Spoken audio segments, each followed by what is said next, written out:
हम प्रभु परमेश्वर को धन्यवाद देंगे आज की सुबह के लिए, जो सुंदर सुबह प्रभु ने हमें दी है कि हम परमेश्वर के चरणों में आकर प्रभु की महिमा करें। प्रियो, मैं आप सभी का स्वागत और वेलकम करता हूं आज के इस डिवोशन में। Living Christian movement fellowship ministry में आप सभी का स्वागत और वेलकम है। जो भाई बहन मेरी आवाज़ को सुन रहे हैं, मैं आप सबका स्वागत करता हूँ। प्रभु आपको बहुत आशीष दे और प्रभु का हाथ आप पर और आपके पूरे परिवार पर बना रहे। हमारे सारे श्रोताओं के लिए जो जयपुर के आसपास अलग अलग स्टेट्स में जो हमारे भाई बहन हैं, जो परमेश्वर के वचन को सुनते हैं, जो हमारी मैगजीन जिनके पास पहुंच रही हैं, 11 स्टेट में हमारी मैगजीन जाती है और हम प्रार्थना करते हैं कि परमेश्वर आप सबको आशीष दे। और यदि आप इस आवाज़ को सुन रहे हैं तो आप दूसरों को भी इसको शेयर करें और बहुत से लोग परमेश्वर के वचन को सुन पाएं। आज हम पहला कुरिन्थियों के 9 अध्याय को आरंभ करेंगे ताकि इसके द्वारा भी मुझे और आपको आशीष मिले। और हम सब जब एक एक पद करके अध्ययन कर रहे हैं तो बाइबल हमें धीरे धीरे बहुत सारी बातों को हमें बताती है ताकि हम प्रभु के साथ आगे बढ़ते जाएं। मैं आपके सामने पढ़ना चाहूँगा पहला कुरिन्थियों का 9 अध्याय और उसके पहले 2 पद को मैं आपके सामने पढ़ता हूँ। क्या मैं स्वतंत्र नहीं? क्या मैं प्रेरित नहीं? क्या मैंने यीशु को जो हमारा प्रभु है नहीं देखा? क्या तुम प्रभु में मेरे बनाए हुए नहीं? यदि मैं दूसरों के लिए प्रेरित नहीं तो भी तुम्हारे लिए तो हूँ, क्योंकि तुम प्रभु में मेरी प्रेरिताई पर छाप हो। परमेश्वर अपने इस वचन के पढ़े और सुने जाने पर आशीष दे।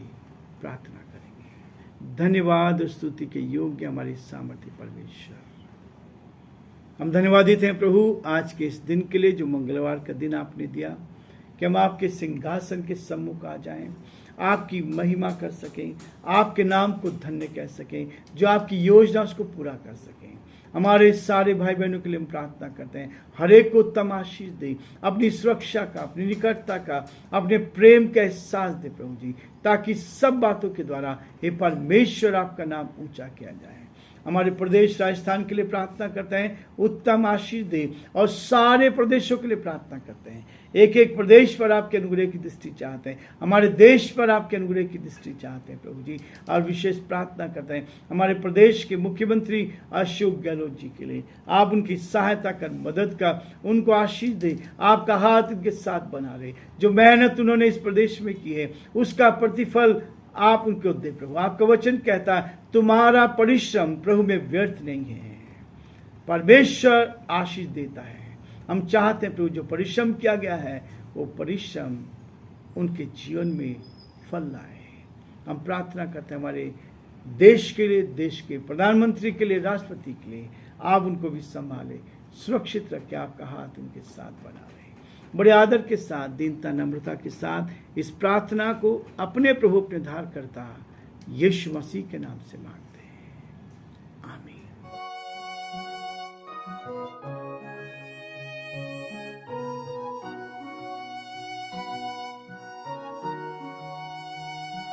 कलवरी के पास खड़ा हो,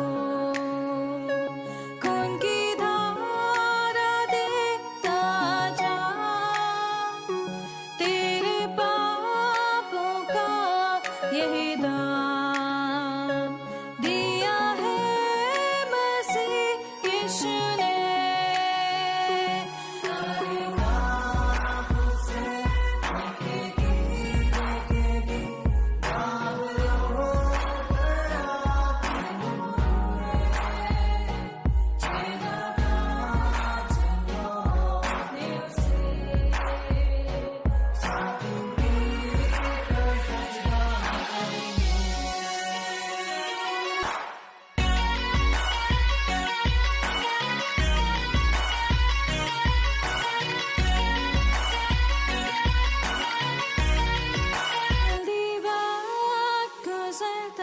चाहता है, रात अंधेरी आती है, तौबा कर दरवाजा होगा बंद, कुछ ना होगा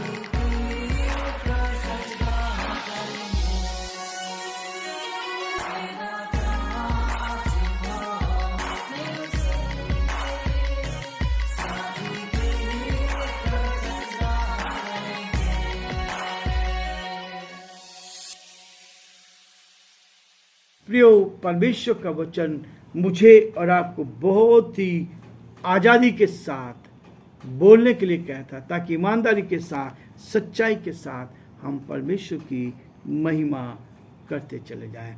और प्रभु का वचन कहता है कि जब आप इस बात को देखते हैं, 25 जुलाई मेरा आपके लिए आशीष का, आनंद का कारण बनता है। चूक कभी भी चूक हो सकती है। इससे बचने के लिए मुझे और आपको क्या करना है? चूक तो हो सकती है, चूक कभी भी हो सकती है। इसलिए कहता है, यदि हम अपने प्रथम भरोसे का यदि हम अपने प्रथम भरोसे का पर क्या करें, अंत तक दृढ़ता से स्थिर रहें, जो विश्वास हमने किया था अंत तक उस पर स्थिर रहें, तो हम मसीह के भागी होंगे। इब्रानियों का 3 अध्याय उसके 14 पद में ये बहुत स्पष्ट किया गया है। परमेश्वर ने इज़राइली लोगों को अपने लिए चुना था। परमेश्वर ने इज़राइली लोगों को चुना और उनको अपनी संतान कहा और उनके लिए सब कुछ किया और उन्हें लेकर पुकारता और जानता था। इज़राइलियों को जानता था, ये मेरी भेड़ें हैं, उनके लिए उसने उन्हें औरों से अलग करके रखा ताकि दूसरों से अलग रहें, पवित्र ठहराया ताकि वो पवित्र बने, पवित्रता का जीवन जिए। उसने उन्हें हाथ थाम कर चलाना सिखाया, हाथ पकड़कर चलना सिखाया। वह एक पिता की भांति उन्हें लेकर चलता था। पिता के रूप में जैसे पिता बच्चों को लेकर चलता है, वैसे परमेश्वर हमें लेकर चलता है। इजरायली लोगों को लेकर चला, उनको मिस्र देश की गुलामी से छुड़ा कर लेकर आया। लेकिन प्रियो, उसने हमें स्वतंत्रता दी है, आज़ादी दी है, ताकि हम आज़ादी के साथ परमेश्वर की महिमा कर सकें। और इस बात को प्रतिज्ञा दी है कि हम परमेश्वर के साथ आगे बढ़कर उसकी महिमा करें। जब आप पहला कुरिन्थियों में आते हैं तो उसके 9वें अध्याय में आते हैं, क्या मैं स्वतंत्र नहीं? पौलुस कहता है कि मैं आज़ाद हूँ, मसीह ने मुझे आज़ाद किया है, मैं आज़ाद हूँ। क्या मैं स्वतंत्र नहीं? क्या मैं प्रेरित नहीं? कई लोगों ने प्रश्न उठाया उस जमाने में, और आज भी लोग प्रश्न उठाते हैं, आज भी प्रश्न उठाते हैं, क्या मैं प्रेरित नहीं हूँ? मैं सेवा नहीं कर रहा हूँ? ये पौलुस कहता है। और इस बात को उस जमाने में भी लोगों ने कहा और आज के जमाने में भी लोग कहते हैं, ये कौन से प्रेरित हैं? इसलिए कहता है, क्या मैं स्वतंत्र नहीं? क्या मैं प्रेरित नहीं? क्या मैंने यीशु को जो हमारा प्रभु है नहीं देखा? पौलुस ने दमिश्क के रास्ते पर प्रभु मसीह की आवाज को सुना था। उसकी आवाज ये थी, हे शाऊल तू मुझे क्यों सताता है? आज भी बहुत सारे लोग मसीहों को, क्रिश्चियंस को सता रहे हैं। अलग अलग स्थानों पर, मणिपुर में हमने देखा है कैसे निर्दोष लोगों को सताया जा रहा है। उस समय पौलुस भी यहूदी होने के नाते जिन्होंने यीशु मसीह पर विश्वास किया था, उनको सताया करता था, उनके विरोध में काम करता था, उनको बंदीगृह में डालता था, उनको जेल खाने में डालकर उनके विरोध में झूठे साक्ष्य देते थे। आज भी ये चीज हो रही है। आज भी अलग अलग स्थानों पर हम मणिपुर के लिए प्रार्थना करें ताकि प्रभु वहां के लोगों को तसल्ली दे, ढाढ़स दे, हिम्मत दे। क्योंकि प्रियो, ये भी वचन में लिखा हुआ है, परमेश्वर का वचन इस बात के लिए बहुत ही स्पष्ट तरीके से कहता जाता है, अंत के दिनों में ये होगा और प्रभु के लोगों के साथ होगा, प्रभु के लोगों के साथ होगा। जो सच्चाई पर चलते हैं उनके साथ अधिक होगा।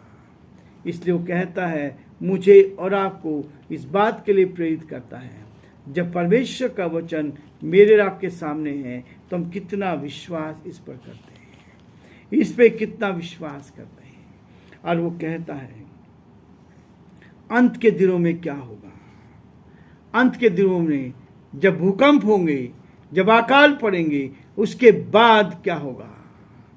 जो आज स्थिति हो रही है, मणिपुर की स्थिति है, वहाँ पर लिखा है मरकुस का 13 अध्याय 9 पद। मैं अपनी तरफ से नहीं कह रहा, हमारे इस ग्रंथ में लिखा है, बाइबल में लिखा है। बाइबल इस बात को कहते हैं, परंतु तुम अपने विषय में चौकस रहो, क्योंकि लोग तुम्हें महासभाओं में सौंपेंगे और तुम पंचायत में पीटे जाओगे और मेरे कारण हाकिमों राजाओं के आगे खड़े किए जाओगे, ताकि उनके लिए गवाही हो।